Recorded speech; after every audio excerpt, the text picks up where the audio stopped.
ॐ नमो नारायणाय। ॐ नमो भगवते वासुदेवाय।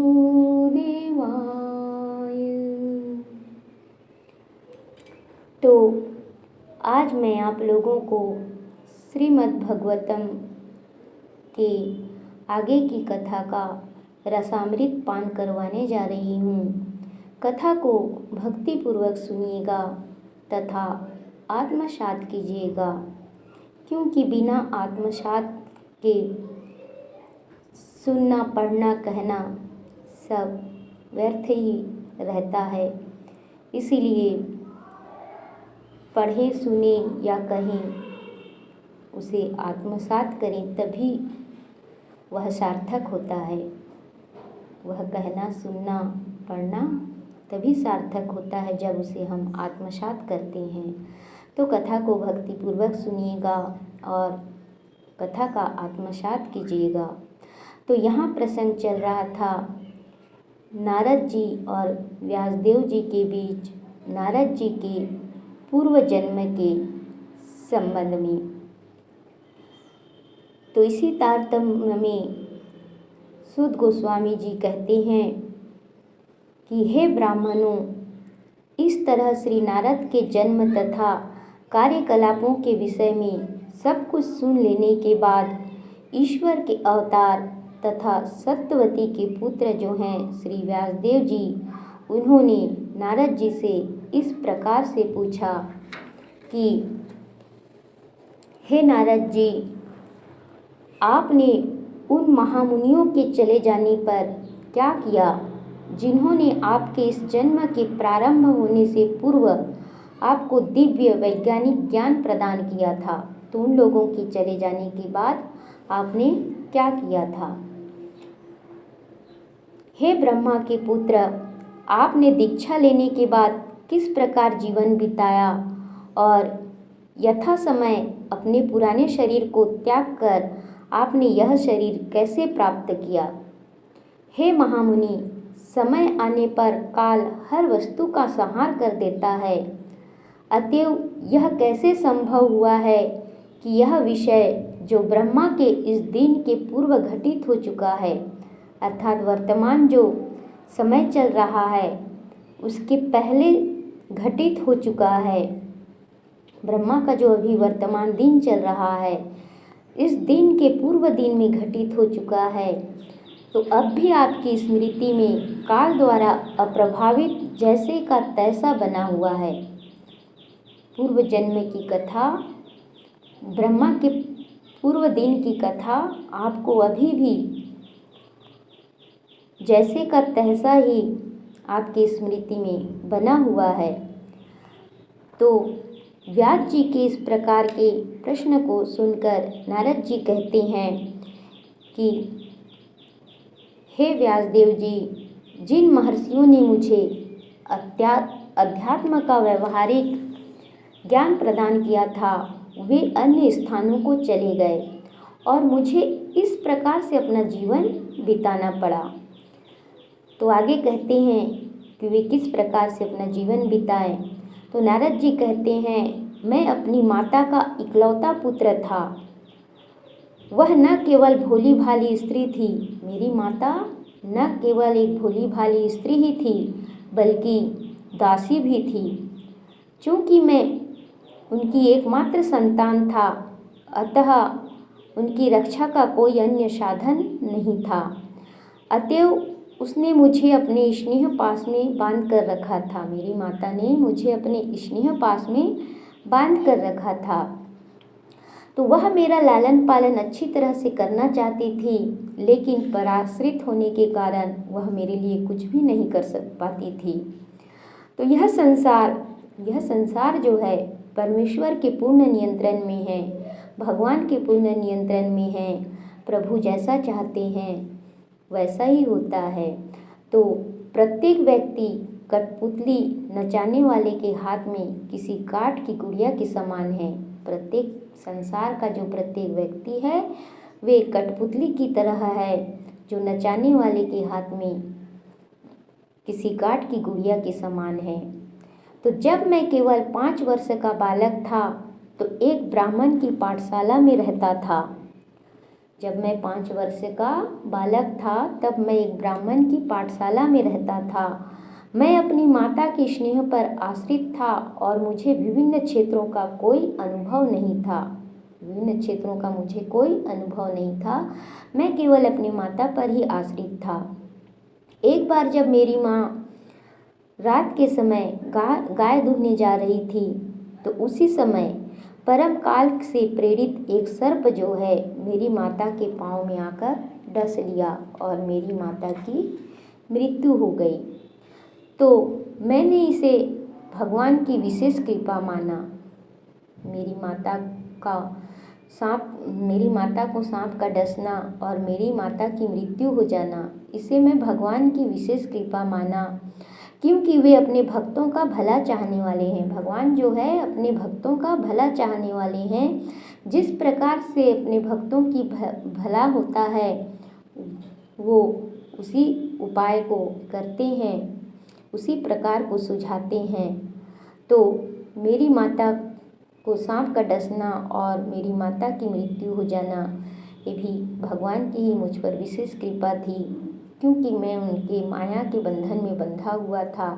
मेरी माता की मृत्यु के बाद मेरी माता के साथ जो मेरा माया का बंधन था वो टूट गया।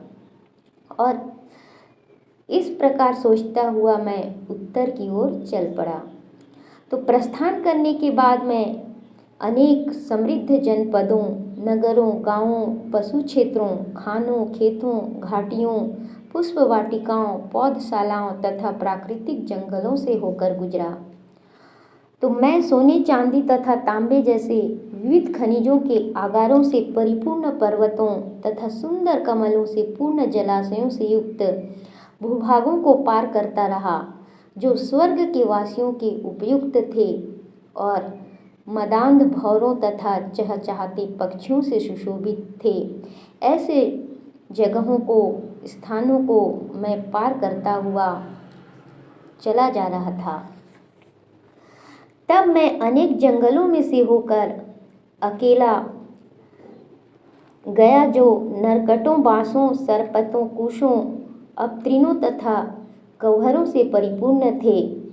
तब मैं अनेक जंगलों में से होकर अकेला गया, जो नरकटों, वह जंगल जो है नरकटों, बांसों, सरपतों, कुशों, अपतृणों तथा गह्वरों से परिपूर्ण थे और जिनसे अकेले निकल पाना कठिन था। मैंने अत्यंत सघन, अंधकारपूर्ण तथा अत्यधिक भयावह जंगल देखे, जो सर्पों, उल्लुओं तथा सियारों की क्रीड़ा स्थली बने हुए थे। ऐसे जो है भयानक जंगल मैंने देखे। इस प्रकार विचरण करते हुए मैं तन तथा मन से थक चुका था और भूखा प्यासा भी था। अतएव मैंने एक सरोवर में स्नान किया और वहाँ पर जलपान भी किया, जल भी पिया उस सरोवर का।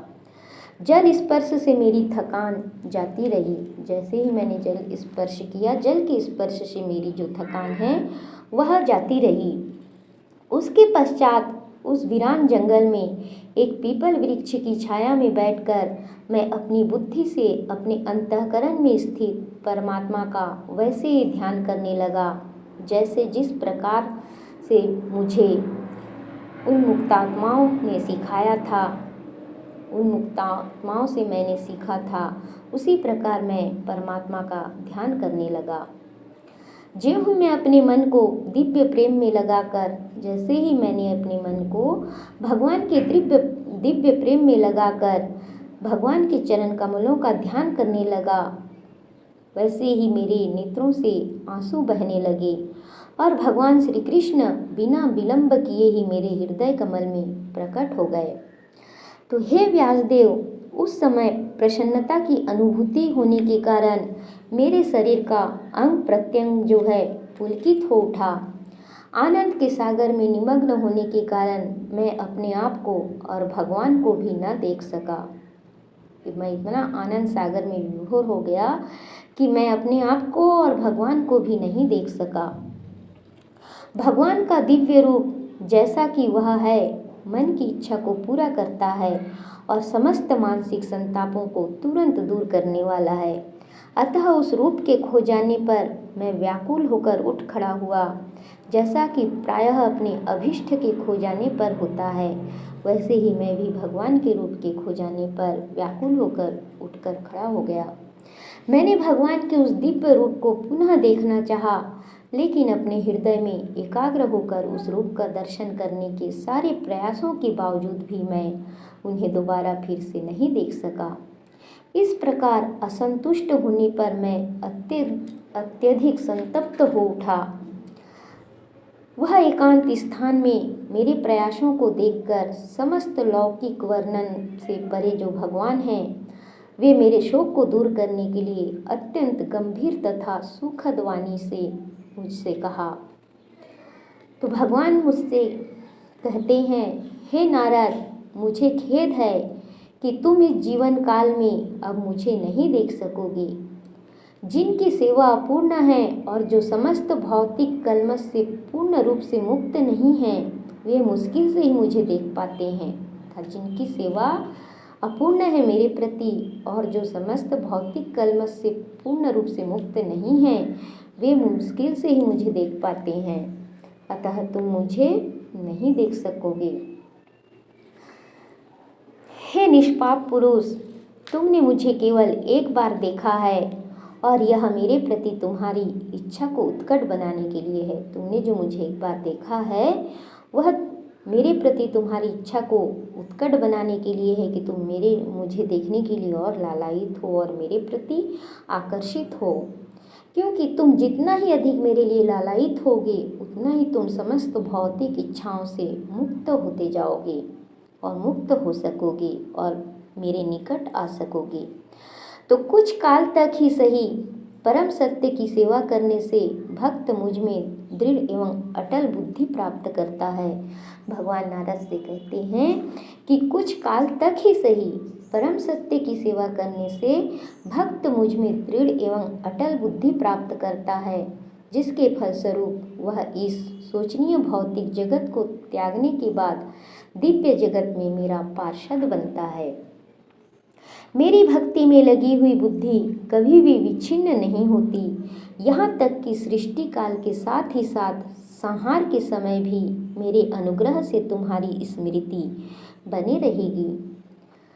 तब शब्द से व्यक्त तथा नेत्रों से अदृश्य, नारद जी व्यास जी से कहते हैं कि तब शब्द से व्यक्त तथा नेत्रों से अदृश्य उन नितांत आश्चर्यमय परम पुरुष ने बोलना बंद कर दिया। इतना बोलकर तब शब्द से व्यक्त तथा नेत्रों से अदृश्य उन नितांत आश्चर्यमय परम पुरुष जो हैं ईश्वर, सारे जगत के नियंता, उन्होंने बोलना बंद कर दिया। मैंने कृतज्ञता का अनुभव करते हुए शीश झुकाकर उन्हें दंडवत प्रणाम किया। तब इस प्रकार भौतिक जगत की समस्त औपचारिकताओं की उपेक्षा करते हुए मैं बारंबार भगवान के पवित्र नाम तथा यश का कीर्तन करने लगा।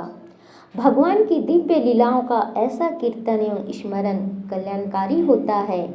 इस तरह मैं पूर्ण रूप से संतुष्ट, विनम्र तथा ईर्ष्या द्वेष रहित होकर सारी पृथ्वी पर विचरण करने लगा।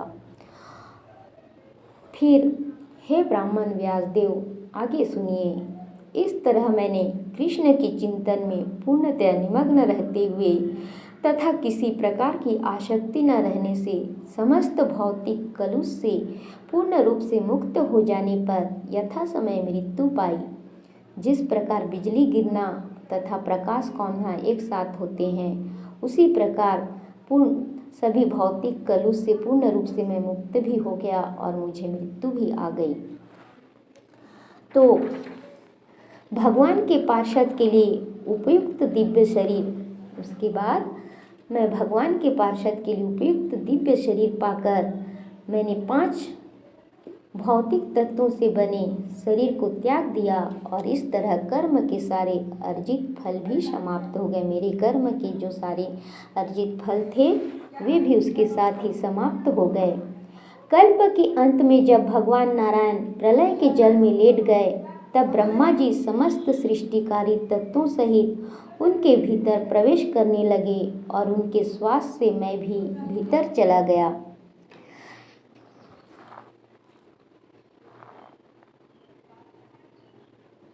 4 अरब 32 करोड़ सौर वर्षों के बाद जब भगवान की इच्छा से ब्रह्मा पुनः सृष्टि करने के लिए जागे तो मरीचि, अंगिरा, अत्रि इत्यादि सारे ऋषि भगवान के दिव्य शरीर से उत्पन्न हुए और उन्हीं के साथ साथ मैं भी प्रकट हुआ। तब से सर्वशक्तिमान विष्णु की कृपा से मैं दिव्य जगत में तथा भौतिक जगत के तीनों प्रखंडों में बिना रोक टोक के सर्वत्र विचरण करता हूँ। ऐसा इसलिए है क्योंकि मैं भगवान की अविच्छिन्न भक्तिमय सेवा में स्थिर हूँ और इस तरह मैं भगवान की महिमा के दिव्य संदेश का निरंतर गायन करते हुए और इस वीणा को झंकृत करते हुए विचरण करता रहता हूँ, जो दिव्य ध्वनि से पूरित है और जिसे भगवान कृष्ण ने मुझे दिया था। इस वीणा को भगवान कृष्ण ने मुझे दिया था जो दिव्य ध्वनि से पूरित है। तो हे व्यासदेव, इस प्रकार से मैं भगवान के दिव्य संदेश का निरंतर गायन करते हुए और वीणा को झंकृत करते हुए विचरण करते रहता हूँ। ज्यों ही मैं भगवान श्री कृष्ण की सुमधुर महिमा की पवित्र लीलाओं का कीर्तन करना प्रारंभ करता हूँ, त्यों ही मेरे हृदय स्थल में प्रकट हो जाते हैं भगवान। जैसे ही मैं भगवान के सुमधुर महिमा की पवित्र लीलाओं का कीर्तन करना प्रारंभ करता हूँ, त्यों ही वे भगवान जो हैं मेरे हृदय स्थल में प्रकट हो जाते हैं, मानो मैंने उनको बुलाया है, मानो उनको बुलाया गया हो। इस प्रकार से वे आकर मेरे हृदय में प्रकट हो जाते हैं। तो यह मेरा निजी अनुभव है हे व्यासदेव जी, यह मेरा निजी अनुभव है कि मेरा उनकी महिमा का गान करने मात्र से ही मेरे हृदय में प्रकट हो जाते हैं। तो जो लोग विषय वस्तुओं से संपर्क की इच्छा रखने के कारण सदैव चिंताग्रस्त रहते हैं, वे भगवान की दिव्य लीलाओं के निरंतर कीर्तन रूपी सर्वाधिक उपयुक्त नौका पर चढ़कर अज्ञानी रूपी सागर को पार कर सकते हैं। तो यह मेरा निजी अनुभव है कि जो लोग विषय वस्तुओं से संपर्क की इच्छा रखने के कारण सदैव चिंताग्रस्त रहते हैं, वे भगवान की दिव्य लीलाओं के निरंतर कीर्तन रूपी सर्वाधिक उपयुक्त नौका पर चढ़कर इस अज्ञान रूपी सागर को पार कर सकते हैं।